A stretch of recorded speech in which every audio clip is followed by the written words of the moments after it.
Muito bom dia, irmãos e irmãs. Paz do nosso Senhor Jesus seja conosco. Muito feliz de estar aqui hoje. Como alguns sabem, estou passando uma temporada em São Paulo e mensalmente eu tento vir aqui passar um tempo com minha família e assisto esse culto todo domingo de manhã, lá de São Paulo. E quando eu venho matar a saudade aqui da igreja também, da comunidade de fé, dos irmãos. E hoje eu estou aí com essa missão de trazer uma palavra nesse dia tão especial, né? Cristo, Rei do Universo, e também um dia mais de luta e de resistência do que de celebração, que é o Dia Nacional da Consciência Negra. Convidar os irmãos para a gente ler o texto sagrado. Eu queria convidá-los a abrir o Evangelho segundo João. No primeiro capítulo, os versos 45 e 46. Vamos ler?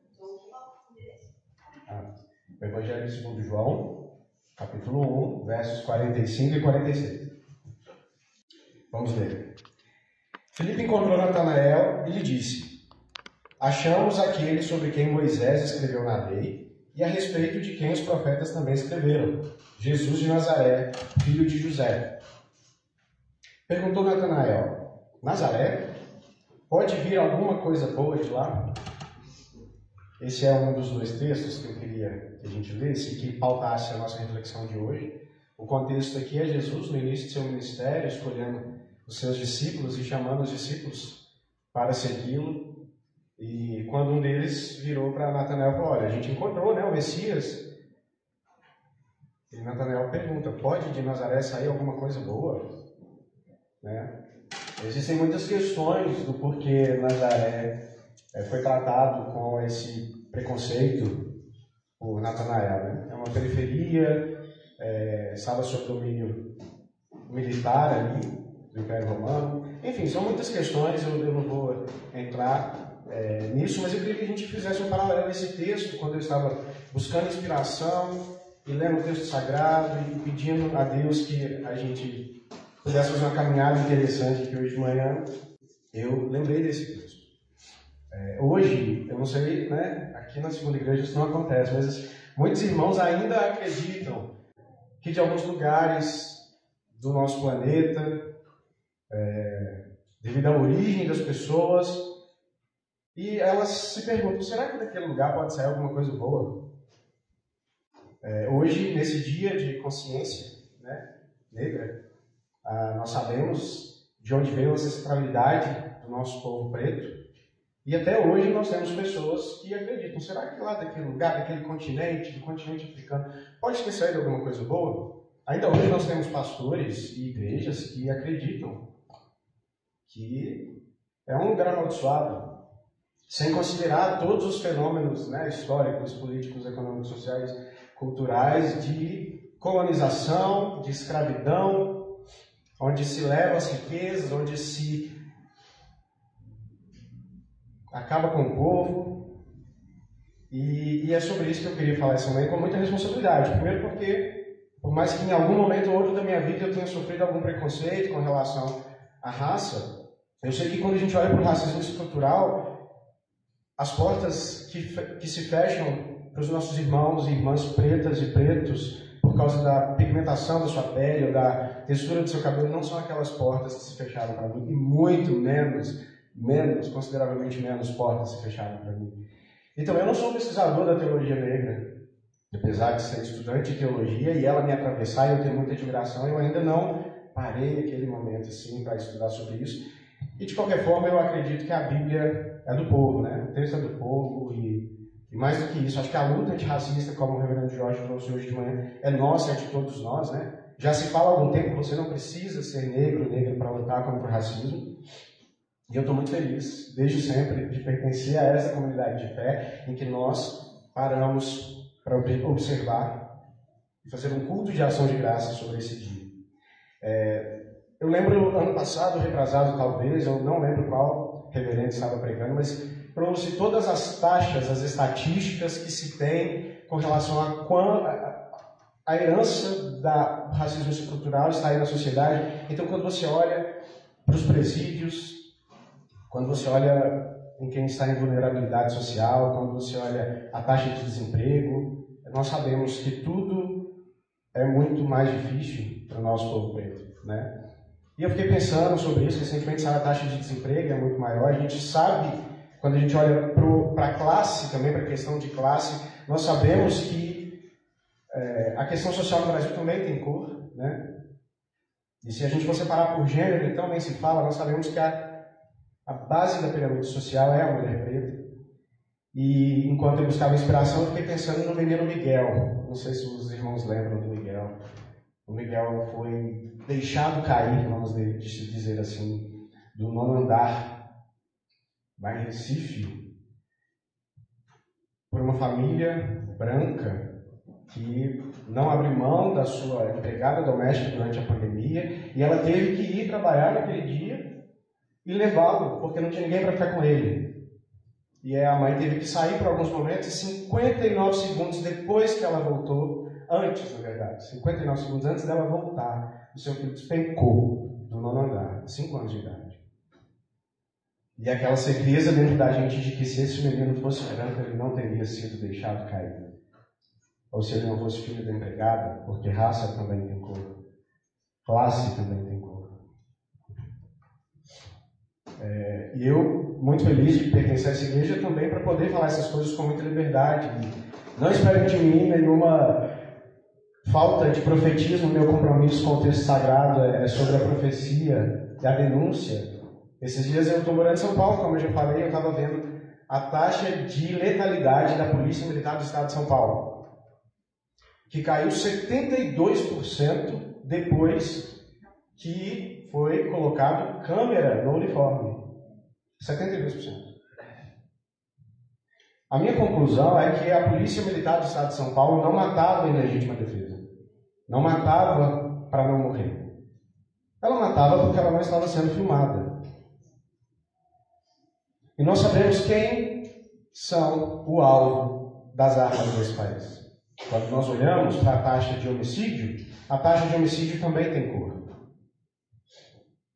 E hoje, no Dia Nacional de Consciência Negra, nós vamos ter aqueles que vão postar, né, no Facebook, no Instagram, aquela fake news do Morgan Freeman falando: não precisamos ter consciência negra, precisamos ter consciência humana. E aqueles mais atrevidos, né, que falam assim: se tem o Dia da Consciência Negra, por que não tem da branca? E vou dizer para vocês, eu entendo até quem pensa assim, eu já pensei assim. Existe um setor da nossa sociedade que tem uma aderência muito fácil a tudo que é muito prático e de alguma forma faz algum sentido. Sendo que todos esses fenômenos exigem da gente uma análise mais profunda e principalmente histórica sobre o porquê as coisas são como estão. São como são. E essa é uma aderência muito popular, né? Falar coisas tão simples assim, sem muito estudo, né? O mesmo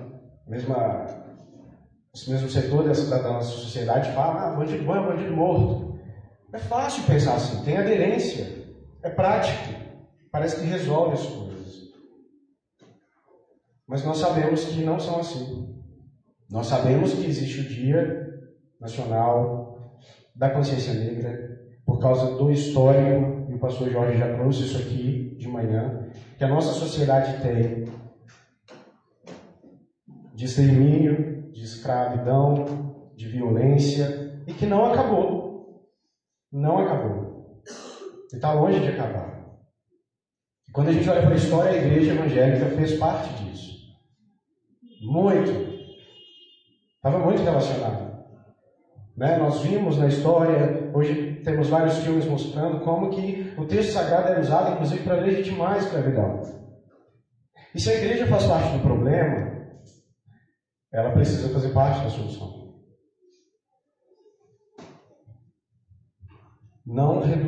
Que a gente não reduza a história a essas frases de aderência fácil. Não é? Quando a gente lê o texto sagrado, a gente lê antes, lê o contexto. E a Bíblia é a mesma coisa. A história é a mesma coisa. Eu cheguei hoje aqui na escola dominical, faltando 10 minutos para o culto, e orou-se sobre ressignificado. Eu nem sei exatamente o que estava falando, e eu tinha colocado essa palavra aqui para a gente refletir hoje, ressignificar. Quando eu falo que a igreja precisa fazer parte da solução, a igreja precisa ressignificar. Ressignificar nossas crenças, nossas referências e todas as coisas. E quando eu falo ressignificar, eu não falo de abrir mão da nossa identidade, porque nós somos quem somos por causa da nossa identidade. Nós sabemos quem somos. Mas também nós somos atravessados por uma realidade. Uma característica dessa igreja é estar atento às questões emergentes da sociedade, como eu disse um ano atrás, quando eu estava pregando aqui. Essa é uma questão emergente da sociedade. A gente precisa ressignificar. Quem são nossas referências? Porque faz parte do processo de colonização que todas as nossas referências, para tudo que é bom, é branco. Num país que a maioria é preto e pardo. É um país extremamente preto e é um país extremamente racista. Qual que é o papel da igreja? Qual que é o nosso papel como cristão nesse processo?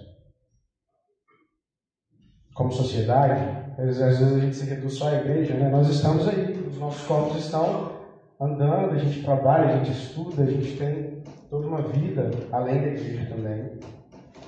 E eu poderia falar aquilo que a gente já tem ouvido nos últimos anos sobre o fato de que Jesus não era branco. Eu poderia ir por esse caminho, eu acho ele muito legal, muito importante, porque faz parte de ressignificar. Ter essa clareza, né? De que Jesus não era branco. E isso muda muita coisa. Isso muda muita coisa, como diz a reverenda Cleusa Caldeira. Nós precisamos colocar a Bíblia no seu espaço geográfico. A Bíblia ela não acontece na história flutuando assim. Ela acontece num contexto afroasiático. E é a partir do território que eu preciso pensar a leitura do texto bíblico também. Aproveitar que eu falei da reverenda Cleusa Caldeira e falar de um grande teólogo, expoente da teologia negra brasileira, Ronilson Pacheco, que fala que a Bíblia é um livro de pretos com a hermenêutica branca. É a história de um povo preto, mas quem interpretou foram os brancos. E nós precisamos ressignificar o território, nós precisamos ressignificar a interpretação.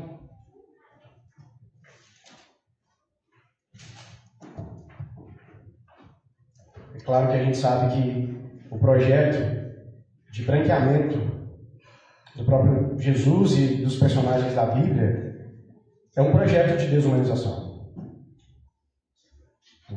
Vou citar um terceiro, então, e aí eu vou parar por aí as citações, que é meu querido mestre Ariovaldo Ramos, que fala que você não conseguiria escravizar um povo se esse povo tivesse a imagem de Deus, se eles se parecessem fisicamente com o próprio Deus. Então você precisa esbranquecer Jesus para que pudesse ocorrer a escravidão no continente africano. Você não escraviza a imagem e semelhança de Deus. Quando eu falo de ressignificar, está relacionado com a afrocentralidade. É um dos pilares, inclusive, da teologia negra, que é trazer para o centro a perspectiva dos nossos irmãos pretos e pretas. Como eles pensam, como eles veem, como eles são atravessados por isso. Me lembrei agora de um texto bíblico, e eu vou falar disso daqui a pouco, em que existia uma mulher com uma doença, né, na coluna, ela vivia encurvada, o entendimento da época é que ela era endemoniada. E ela, sem que tivesse nenhuma doença, as mulheres já viviam à margem naquela época, né? Eram propriedade dos homens, tratadas como animais. E Jesus estava pregando na sinagoga, que era um lugar também, para além daquela sociedade machista, muito machista. E Jesus chama essa mulher para o meio, para o centro, vem cá. E Jesus cura essa mulher. E o movimento de Jesus é esse o tempo todo, né? De trazer quem está à margem para o centro. E eu pensei nisso quando eu estava estudando a afrocentralidade. E aí, eu ia falar isso no final, mas vou falar agora porque eu acho que faz muito sentido. Eu cresci ouvindo meus pais e meus tios, os pastores, as igrejas falando assim. Até tem um livro sobre isso, eu confesso que eu nunca li. O que faria Jesus? Em qualquer situação que você não sabe como agir, o que faria Jesus? E quando a gente sai, agora eu vou falar um pouco de corporeidade, saindo da afrocentralidade, quando a gente vai para a questão corpórea, a gente vê que faz muito mais, tem muito mais coerência bíblica a relação do corpo de Jesus com os corpos oprimidos do que com qualquer estrutura de poder. E quando eu penso nessa frase, o que faria Jesus, hoje eu costumo pensar assim: como seria a ótica de uma mulher preta nessa situação?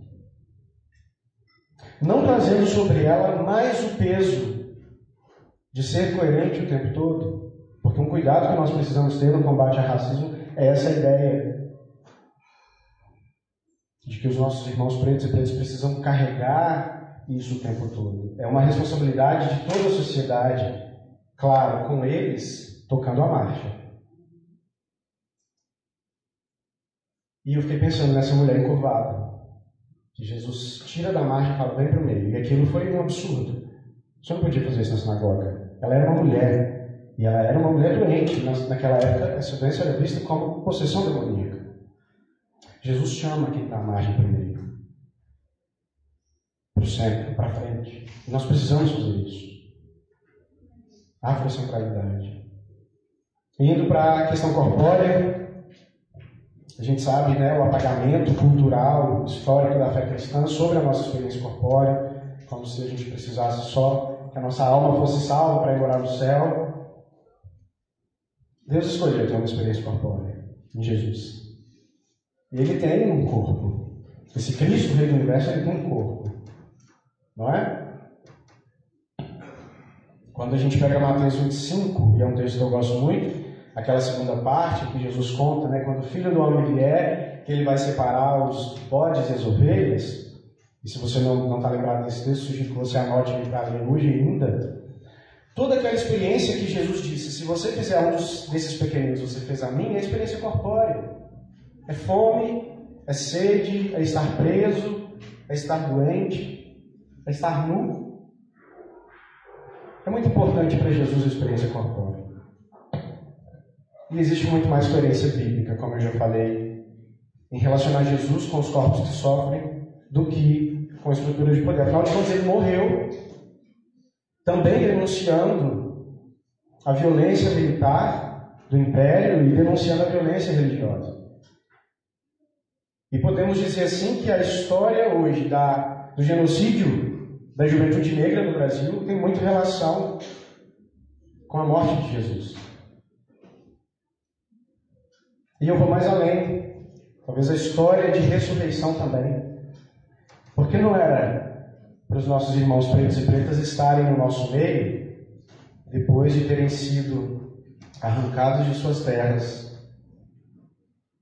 mortos, exterminados, colocados em navios, 1 metro quadrado com 1, 2, 3, 4 pessoas para passar um mês, talvez 2 no mar, junto aos seus excrementos, chegar aqui e ser escravizado, famílias completamente separadas, nunca mais vistas, torturados. E hoje a gente tem toda essa herança. O genocídio da juventude tem corpo. E esses irmãos e irmãs continuam no nosso meio. Eles estão aqui. E é por isso que eu vejo muita semelhança com a história de Jesus, de ressurreição e de esperança, de que a morte não tem a última palavra. Porque eles têm esperança. A esperança no futuro foi mantida. E é por isso que deve nos incomodar profundamente, independente de partido político ou de candidato, quando alguns de nós têm a ideia de defender, por exemplo, políticas favoráveis ao armamento da população, porque o alvo sempre tem cor. E essa história se confunde com a história de Jesus. Não é possível que um cristão seja favorável à tortura, porque o nosso Deus morreu sob tortura.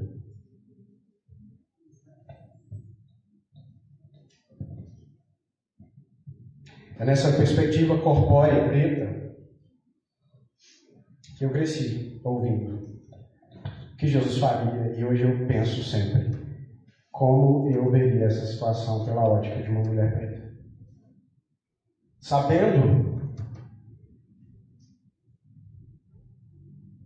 que a espiritualidade está nesses corpos, e não nos dogmas, e não no livro.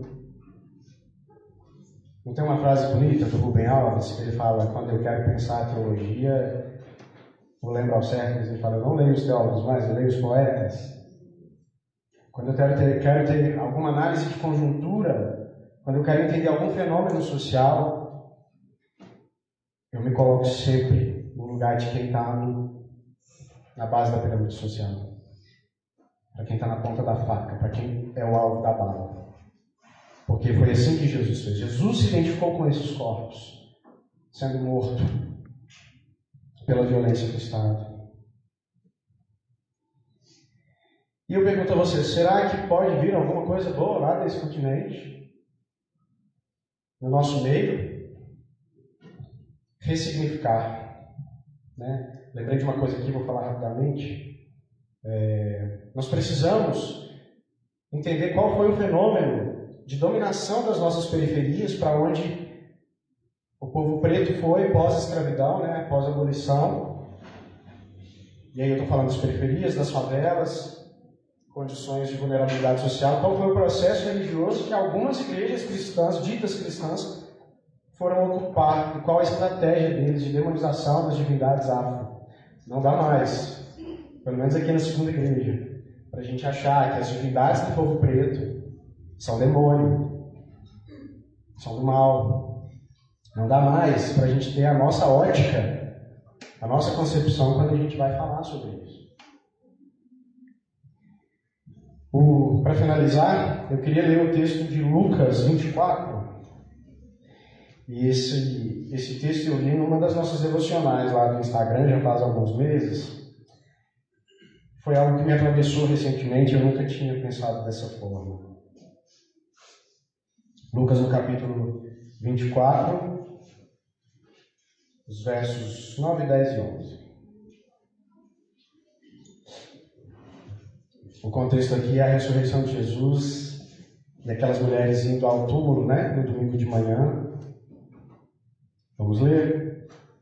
Quando voltaram do sepulcro, elas encontraram todas as coisas...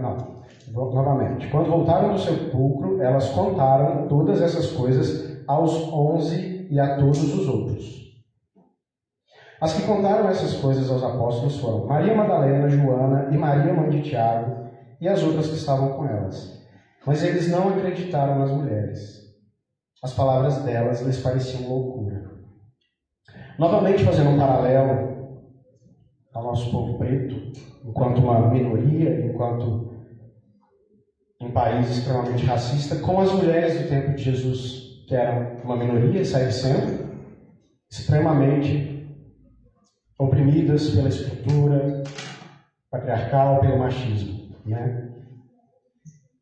Recentemente eu li esse texto e foi por isso que eu fiz essa devocional. Se você assistiu, você vai lembrar disso. Eu fiquei pensando, aqueles 11 estavam escondidos com medo dos judeus, muito justificado.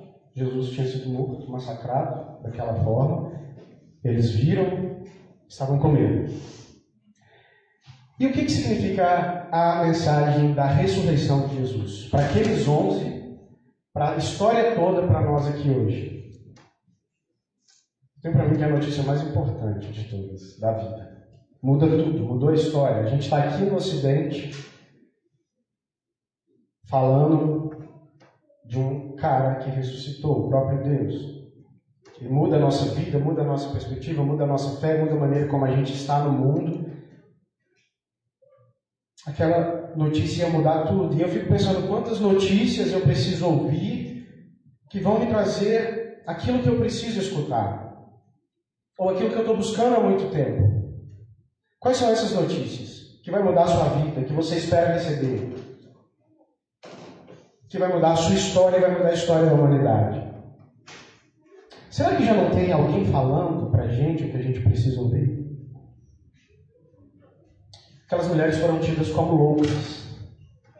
Porque quando uma minoria é colocada em situação de destaque, e esse é o ministério de Jesus, as outras pessoas acham que elas estão loucas.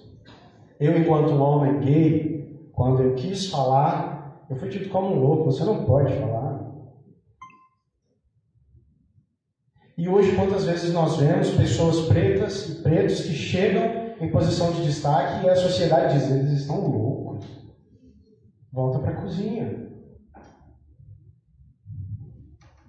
O que você está esperando ouvir há muito tempo que você não escuta porque você não acredita que essa minoria é capaz de portar a boa nova que vai mudar a sua vida e vai mudar a sua história? Será que nós temos ouvido a minoria? Porque Jesus deu às minorias a notícia das boas novas. As primeiras pessoas a quem Jesus revelou ressurreto não foi a homens, foi as mulheres. E no correr da história, Jesus está falando com o povo preto. Nós temos escutado? Nós temos mudado a nossa referência? Quem é o seu ator favorito, o seu autor, seu músico favorito? Por que as nossas referências são sempre brancas, sendo que Deus entregou uma mensagem muito especial ao povo preto? A gente precisa ressignificar as nossas referências. Porque quando eu abri este livro aqui, sempre que eu abrir este livro, eu quero ter a perspectiva da senzala, a perspectiva da esperança, a perspectiva de que existe um Deus libertador. Eu não quero abrir esse livro nunca mais da perspectiva da Casa Grande, em que através dele eu posso escravizar pessoas. É preciso ressignificar.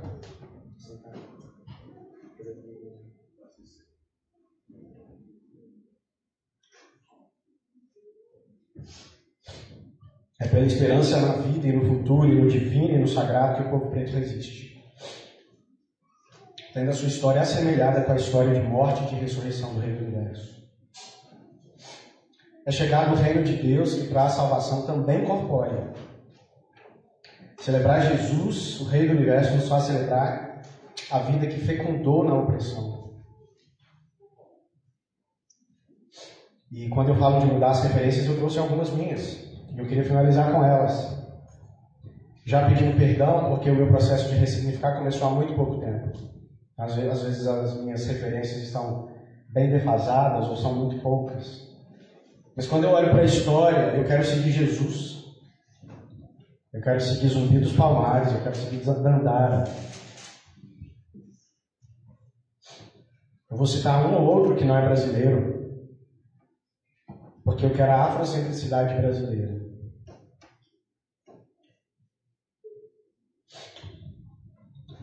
Quando eu olho para a teologia, eu vejo James Cone, Desmond Tutu, Ronilson Pacheco. Quando eu olho para o cinema, eu vejo Ruth Souza, eu vejo Lázaro Ramos. Quando é política, eu estou falando de Luther King, Mandela, que está no nosso boletim de hoje, Benedita da Silva, Marielle Franco, Áurea Carolina, aqui de Belo Horizonte. Quando eu olho para a música, eu poderia falar Nina Simone.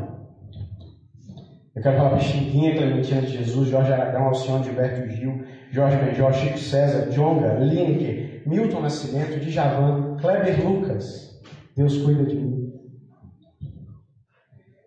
E quando eu olho para a literatura, eu vejo Machado de Assis, Conceição Evaristo, Carolina Maria de Jesus, essas últimas, mineiras de Belo Horizonte. Quem são suas referências? Quando eu olho para a geografia, eu vejo Milton Santos. Quando eu olho para a direita, eu vejo Luiz Gama. São todos aí. Por que as minhas referências eram todas brancas?